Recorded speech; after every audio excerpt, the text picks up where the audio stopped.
What happens when a single man armed not with a gun but with a shipment list threatens an entire nation's security? The night Jai Dongjiang, known in the underworld as Brother Wang, slipped out of his Mexico City home, the world's deadliest chemical supply line went dark. Within hours, alerts rippled through Interpol databases, Homeland Security terminals, and Mexico's federal police network. The man accused of fueling America's fentanyl epidemic had cut his ankle monitor and vanished. But the disappearance wasn't just an escape, it was a stress test for the world's drug war. Cameras caught his trail in airports from Cancun to Havana. Cuban authorities flagged a traveler using a fake passport. The fingerprints matched. Zhang, the Chinese broker who had turned industrial chemicals into cartel gold, was finally cornered. Within days, Cuba handed him to Mexico, and then in a rare show of coordination, Mexico delivered him directly to US agents.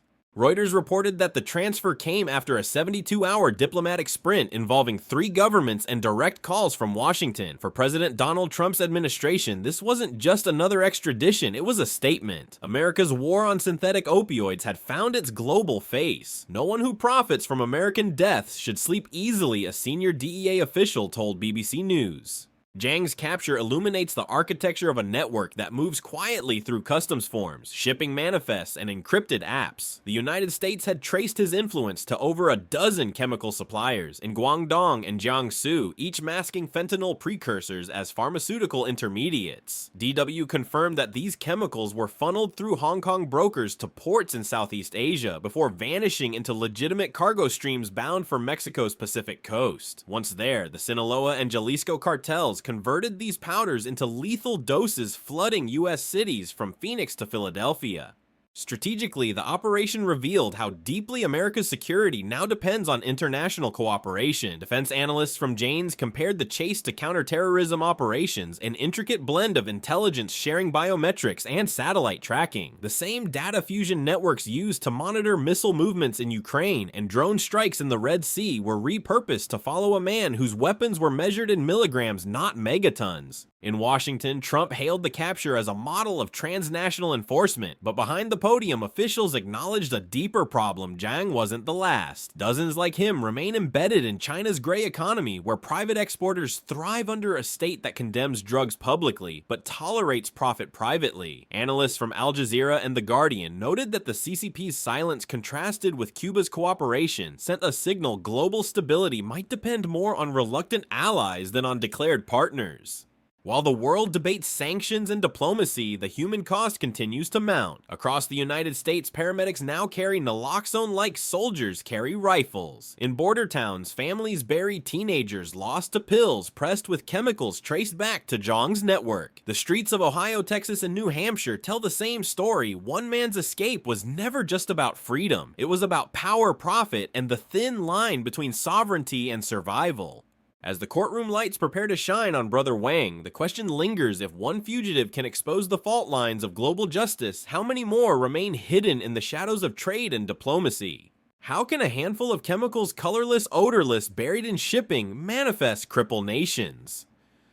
The answer lies in the labyrinth that Jai Dongjiang built. His empire wasn't marked by borders or battle lines, but by barcodes and cargo routes. From the outside, his companies looked legitimate export firms in Shenzhen, trading offices in Hong Kong, freight handlers in Bangkok. Yet every invoice carried death disguised as commerce. Investigators from Reuters and The Guardian pieced together the trail precursor chemicals shipped as food additives or industrial solvents diverted to front companies controlled by Mexican cartels. Once docked at ports like Manzanillo and Lázaro Cárdenas, shipments vanished into cartel-run laboratories hidden in warehouse districts and jungle clearings. The profits astronomical. A kilo of precursor powder worth a few $100s in China could generate millions in street fentanyl pills on American soil. Zhang wasn't just another trafficker. He was the architect, the man who made chaos predictable. He knew how to reroute containers when one route was compromised, which brokers could bribe customs agents, and which cryptocurrency wallets could clean dirty money without raising alarms. He mastered invisibility in an era of digital surveillance. Even DW described his network as a ghost supply chain with bureaucratic camouflage. But beneath the smuggling lies geopolitics. Analysts from Jane's Defense Weekly warned that Zhang's operation mirrored hybrid warfare tactics, civilian channels exploited to erode an adversary's strength without firing a shot. Fentanyl, they argued, has become the silent weapon of a global confrontation, a chemical front in the shadow war between the United States and China. As Washington intensifies sanctions and tariffs, Beijing's failure or refusal to regulate its chemical sector undermines the West's moral and security footing. The parallels with other conflicts are striking. In Ukraine, Russia's tactics weaponize energy and disinformation. In the Middle East, Iran's proxies flood borders with rockets and drones. And now in the Western Hemisphere, China's unregulated chemical trade is fueling a slow-motion massacre that no bomb or missile could match in scale. The battlefield is invisible, but the casualties are American. President Trump's national security advisors, citing reports from Defense News, have expanded Operation Iron Veil, a joint task force between the DEA, DHS, and U.S. Cyber Command to track financial and logistical flows behind the fentanyl trade. It's not just a war on drugs, it's an information war, a contest of systems. Every data packet, shipping container, and wire transfer is part of a larger struggle for dominance in an age where corruption can kill as efficiently as a missile. Still, the real tragedy unfolds far from the corridors of power. In small-town America, police chiefs describe entire communities hollowed out by overdoses. Funeral homes overflow, hospitals ration anti-overdose medication, and parents keep photos of lost children beside bottles of Narcan. The chain of suffering begins thousands of miles away in warehouses where Zhang once made deals over tea and spreadsheets. Every seizure, every extradition, every arrest now feels like a race against time. Yet a haunting question remains: how do you dismantle a global machine that thrives on legal gray zones and political hesitation? Can a courtroom extradition reshape global politics? Zhang's journey from fugitive to federal defendant has already exposed fault lines stretching from Beijing to Mexico City. What began as a criminal chase has evolved into a geopolitical reckoning. When Mexico handed Zhang over to US agents, it wasn't just a victory for law enforcement, it was a diplomatic earthquake. According to Reuters, Chinese officials lodged quiet but pointed complaints accusing Washington of politicizing law enforcement. Yet Beijing's protests rang hollow. As BBC News and Al Jazeera reported, the factories supplying Zhang's network still operate under local licenses. The message from Washington was clear: no more tolerance for a system that exports addiction and death while hiding behind trade laws. Mexico, meanwhile, faces its own credibility crisis. Critics from DW noted how Mexican judges under cartel pressure allowed Zhang's pretrial release. That single decision, they said, nearly derailed one of the most significant extraditions in recent history. For President Claudia Sheinbaum, the backlash was immediate street protests, US criticism, and growing calls within her administration to tighten judicial oversight. Trump's White House seized the moment, framing the handover as proof of America's renewed leverage in Latin America. Cuba's role surprised everyone. A nation often adversarial to Washington, it chose cooperation over confrontation. Havana's swift detention and transfer of Zhang drew cautious praise from both The Guardian and DW, marking what analysts called a post-Cold War realignment through necessity. With drug networks expanding into the Caribbean, even Cuba now faces the reality that fentanyl is not a foreign problem, it's an existential one. Strategically, the case has redefined how states weigh sovereignty against shared survival. Under President Trump's directive, U.S. agencies now pursue traffickers far beyond traditional borders, deploying surveillance assets usually reserved for counterterrorism. Defense News revealed that the same satellites tracking Iranian missile convoys and Russian artillery now monitor suspicious chemical exports from southern China. The fight against fentanyl has become a microcosm of 21st century security, blending diplomacy, intelligence, and deterrence into one campaign. Beijing, however, walks a tightrope. On one side, it claims to support anti-drug cooperation. On the other, it shields its industrial base from foreign scrutiny. The Guardian compared China's posture to a strategic ambiguity of convenience, one that lets economic gain mask moral failure. And as US-China tensions escalate over Taiwan and technology sanctions, Zhang's arrest has become a proxy battle in a much larger contest for global credibility. Even within China, whispers grow louder. Dissident economists and environmental researchers, some quoted anonymously by BBC News, have questioned why the government tolerates chemical firms with known cartel connections. The silence from Beijing is deafening. It's the same silence that echoes after drone strikes in the Middle East or missile barrages in Eastern Europe, when states weigh politics over principled lives are lost. Yet beyond geopolitics lies the human question. Families mourning in Ohio, Veracruz, and Havana are linked by the same chain of greed. Children overdose on counterfeit pills stamped with logos from corporations that still advertise online. Communities bear the consequences of diplomacy's delay. So the question stands, when the next Brother Wang emerges from another factory, will nations choose sovereignty or solidarity? What does justice look like when the battlefield spans oceans and the weapons fit in a shipping container? For Washington, the Wang extradition is more than an arrest. It's the blueprint of a new enforcement doctrine. Under President Donald Trump, the United States has shifted from reactive policing to strategic disruption, pursuing fentanyl's architects, not its street dealers. The White House confirmed through Reuters that Operation Iron Veil, an interagency task force linking the DEA, Homeland Security, and the Treasury, has been elevated to national security priority status. It's part of a broader campaign that redefines narcotics trafficking as a hybrid threat merging organized crime, cyber finance, and foreign intelligence. You cannot win this war in alleys, a DHS official told DW. You win it in boardrooms, freight ports, and encrypted chats. In practice, this means going upstream. Defense News detailed how the US is now deploying advanced AI logistics scanners technology once used to track arms shipments to trace chemical exports from China's industrial ports. Algorithms cross-match shipping manifest satellite imagery and digital signatures to flag suspicious cargo before it leaves the dock. This new layer of surveillance, analysts say, turns customs control into a form of preemptive defense. Meanwhile, Jane's Defense Weekly reports that American naval intelligence has begun coordinating with allies in the Pacific and Latin America to intercept suspect cargo in international waters. The approach resembles maritime sanctions enforcement used against Iran's oil smuggling networks. The difference is, the payload barrels of precursor chemicals, not crude. It's a war fought in silence, container by container, ledger by ledger.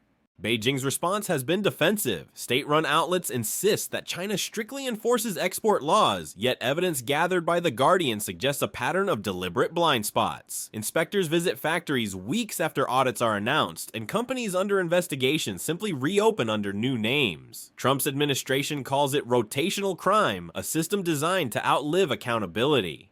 The United States has responded with economic leverage. Tariffs now target chemical suppliers tied to known traffickers. Licenses for U.S. pharmaceutical imports from non-compliant regions are under review. Financial penalties strike not just the exporters, but their insurers and shipping agents. It's an unprecedented use of commercial policy as a weapon in the war on synthetic opioids. Beyond trade, there's intelligence. Cyber units within the NSA and FBI, in coordination with Al Jazeera sources, have begun mapping cryptocurrency flows used to launder cartel profits. Blockchain analytics firms originally built for counterterrorism now trace fentanyl money through a maze of decentralized wallets. For the first time, financial couriers face the same scrutiny as smugglers. But this transformation raises uncomfortable questions. How far can security expand before it strains freedom? Privacy advocates in the US and Europe warn that advanced surveillance, if unchecked, risks turning entire trade networks into monitored zones. It's a dilemma reminiscent of counter-terror laws post 9/11, how to defend liberty without eroding it. In Ukraine, facial recognition helps track mercenaries. In Israel, AI predicts missile launches. Now in America, the same algorithms decide which container gets opened at a port. The tools of war have migrated into civilian life. And yet, amid the politics, there's purpose. Every overdose reversed, every illegal shipment stopped becomes a quiet victory. But the war is far from over. The cartels adapt, the brokers evolve, and the network rewires itself faster than diplomacy moves.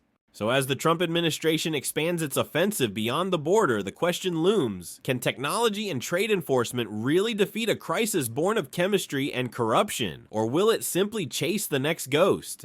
How does one extradition ripple across continents? When Wang's shackled transfer plane touched down in Washington, it carried more than a suspect, it carried shockwaves through global diplomacy. America's crackdown had found its proof of concept, and allies were watching. Within weeks, Reuters reported that Brussels, Ottawa, and Canberra joined Washington in imposing synchronized export controls on high-risk Chinese chemical suppliers. The European Union, facing its own surge in synthetic opioid deaths, designated several mainland factories as entities of concern, effectively blacklisting them from global trade finance. DW described it as a belated awakening to a crisis that America could no longer fight alone. For NATO policymakers, the Zhang case became a test of transatlantic resolve. Defense analysts from Janes noted that the same coordination used in tracking Russian ammunition flows to Ukraine was now being repurposed to identify Chinese precursor routes. The alliance's intelligence sharing backbone built for military defense was being retooled for public health and border protection. America's allies understood that fentanyl wasn't merely a domestic plague, it was a weapon of attrition eroding societies from within. Economically, the ripple cut deep. The Guardian reported plunging insurance values for Chinese logistics firms flagged by the US Treasury as Western companies fled partnerships tied to illicit exports. The UN fell briefly on investor fears of expanded sanctions. Beijing's foreign ministry condemned the move as economic coercion, yet remained silent on why the same flagged companies continued to operate under local licenses. The contradiction only amplified global suspicion.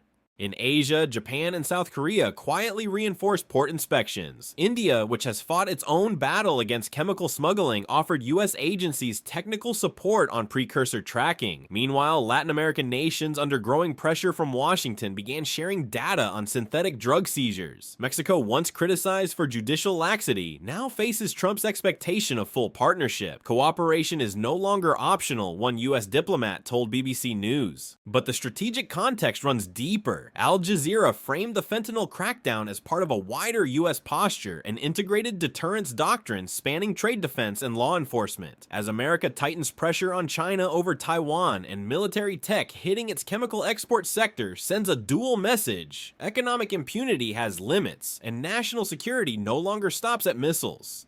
Even so, every sanction carries collateral. Supply chain disruptions now ripple into legitimate pharmaceutical sectors. European and Asian factories reliant on Chinese intermediates face rising costs and shortages. Some economists warn that a prolonged crackdown could reshape global manufacturing, fragmenting chemical trade as sharply as microchip production after the semiconductor sanctions. The age of decoupling is expanding from silicon to synthetics, wrote The Guardian.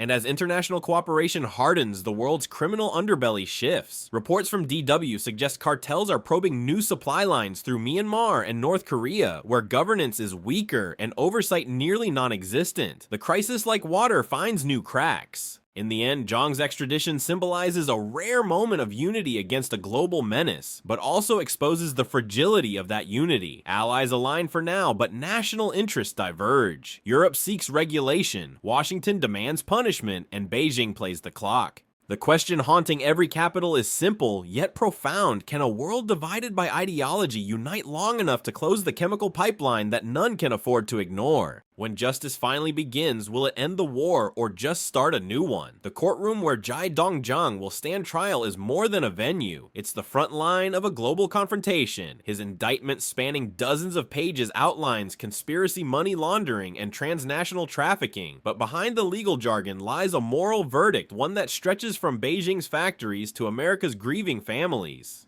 Federal prosecutors, citing documents reviewed by Reuters and BBC News, will argue that Zhang knew exactly what his chemicals would become. They'll show bank transfers routed through Hong Kong cryptocurrency wallets in Singapore and shell companies registered in Panama. Each paper trail is a battlefield, each invoice a weapon. If convicted, Zhang faces life imprisonment, yet for investigators, the greater victory lies in exposing the infrastructure of the shadow factories and financial couriers that keep the trade alive. President Donald Trump, speaking from the White House, called the trial a reckoning long overdue. His administration's framing is deliberate. This is not a war on drugs, but a defense of national sovereignty. The fentanyl epidemic in Washington's eyes is state-enabled economic warfare, a campaign of attrition waged through chemistry and corruption. Defense News compared it to Cold War espionage cases where ideology clashed with survival. The battle for deterrence now takes place in courtrooms and trade zones, the report concluded. Inside the US, the case has reignited a debate about power and freedom. Trump's border enforcement surge, expanded under Operation Sentinel Net, has brought record seizures, but also renewed criticism over civil liberties. DW noted that expanded biometric tracking and AI-assisted cargo scans blur the line between safety and surveillance.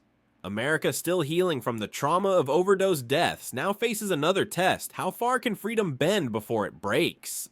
Globally, the Zhang case becomes precedent. The Guardian confirmed that Washington has shared classified portions of the investigation with the EU, Canada, and Japan to build future indictments against other Chinese brokers. The ripple continues arrests in Malaysia, seizures in Poland, and new asset freezes in Dubai. Each reflects a world finally realizing that synthetic drugs are not a social problem, they are a strategic threat. But this war, like all wars, extracts a human toll. In Philadelphia, a firefighter overdosed after contact with powder during a raid. In Arizona, a mother who lost her son now volunteers at high schools teaching teenagers that a single counterfeit pill can end a life. Across the Pacific, workers at the very factories once linked to Zhang may soon find themselves unemployed, caught between the state's denial and the West's sanctions.